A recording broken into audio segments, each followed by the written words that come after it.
Programang ito ay rated SPG, striktong patnubay at gabay ng magulang ang kailangan.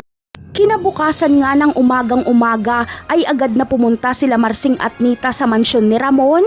Gusto kasi nilang bawiin si Mokang.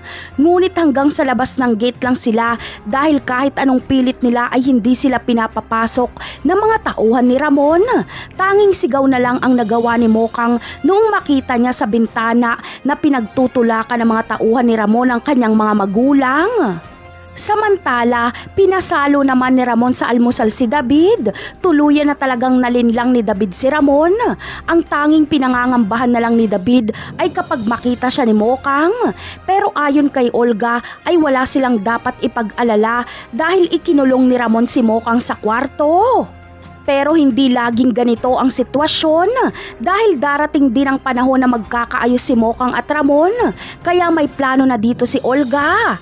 Hanggat magulo pa ang sitwasyon ni Ramon at Mokang ay sasamantalahin ito ni Olga. Magpapanggap siyang kakampi ni Mokang at tutulungan niya itong tumakas.